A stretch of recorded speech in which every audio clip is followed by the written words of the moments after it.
तोड़ना आसान, जोड़ना मुश्किल।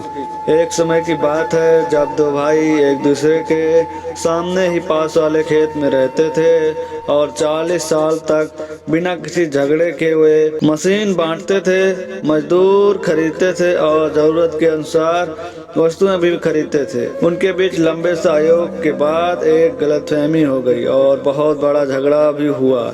गलतफहमी से शुरू हुई ये अनबन कई हफ्तों तक चली और कुछ समय की शांति के बाद अब उनमें बहुत बदलाव आया और वो गलतफहमी कड़वे शब्दों में बदल चुकी थी। एक सुबह जान के दरवाजे पर किसी ने दस्तक दी। उसने दरवाजा खोला और पाया कि बढ़ई अपने सामान का बड़ा बक्सा लेकर खड़ा था। उसने बड़े भाई से कहा कि वो कुछ दिनों से काम ढूंढ रहा है और नम्रता पूर्वक उसने पूछा कि क्या उनके पास कोई छोटा मोटा काम है जिससे वह कर सकता है, क्या वह उनकी मदद कर सकता है। ये सुनकर तुरंत जॉन यानी बड़ा भाई ने कहा, हाँ मेरे पास तुम्हारे लिए कोई काम है।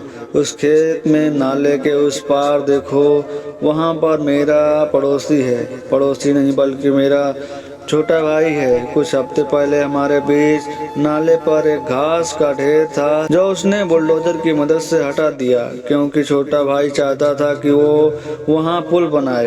ये सब उसने दया और जलन की भावना से किया है। तुम वो इमारती लकड़ियों का बाड़ा देखो, मैं चाहता हूँ कि तुम मेरे लिए भी एक बाड़ा बनाओ जो 8 फीट का हो ताकि मैं इस जगह को और उसके चेहरे को ना देख सकूं। इस पर बढ़ई कहता है कि मुझे लगता है कि मैं इस परिस्थिति को समझ सकता हूँ। तुम मुझे कुछ कीले दो और एक गड्ढा खोदने वाला मनुष्य दो, तुम जो चाहते हो काम निश्चित ही करूँगा। बड़े भाई को गांव में जाना था ताकि वो उस बढ़ई की ज़रूरत का सामान लाने में मदद कर सके और फिर पूरा दिन आराम से खेत में काम कर सके। वो बड़े पूरा दिन मुश्किल काम करता रहा, जैसे लकड़ियाँ गिनना, खोदना, चुनना। शाम होने तक जब किसान दोनों भाई वापस आ रहे थे तब तक उनका काम खत्म हो चुका था।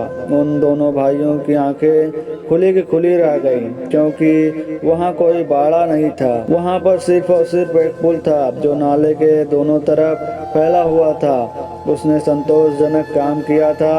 अब दोनों को अपनी अपनी गलतियों का एहसास हो चुका था और उनके बीच की गलतफहमी भी दूर हो गई थी। भाई ने बड़े भाई द्वारा दिए काम को छोड़कर दोनों भाइयों के बीच रिश्ते का पुल बनाने का काम किया था जो निश्चित ही प्रेरणास्पद था। उनके पड़ोसी, उनका छोटा भाई सभी उसी की तरफ आ रहे थे। दोनों भाई उस समय एक दूसरे को देखने के लिए बेचैन थे और पुल के बीच में दोनों ने एक दूसरे को गले लगाया। वह मुड़े और उन्होंने देखा कि वो बढ़ई कंधे पर अपना सामान लेकर जा रहा था। तभी बड़े भाई ने कहा, कृपया रुको, कुछ दिन और रुको, मेरे पास तुम्हारे लिए और भी काम है। तब बढ़ई ने कहा कि वो उसे वहाँ रुकना और रहना निश्चित ही अच्छा लगेगा, लेकिन मुझे इस तरह के और भी बहुत से पुल बनाने हैं। तो इस कहानी से हमें दोस्तों यह सीख मिलती है, रिश्तों को तोड़ना बहुत आसान है लेकिन बनाए रखना बहुत मुश्किल है। हमें जीवन में सभी के प्रेम भाव के साथ पेश आना चाहिए। रिश्तों में अनबन तो होते ही रहते हैं लेकिन हमें उस समय रिश्तों को तोड़ने के बजाय जोड़ने का काम करना चाहिए और इस तरह का प्रेरणास्पद काम बढ़ई ने किया था। तो दोस्तों इतनी सी थी ये कहानी। अगर हमारी कहानियाँ आप लोग को पसंद आ रही हैं तो प्लीज़ आप लोग जो है चैनल को सब्सक्राइब करें, बेल आइकन दबाएं, जिससे हम लोग नेक्स्ट वीडियो अपलोड करें आप लोग को नोटिफिकेशन सबसे पहले मिले। मिलते हैं नेक्स्ट कहानी के वीडियो में, तब तक के लिए आप लोग जहाँ पर रहिए स्वस्थ रहिए, मस्त रहिए।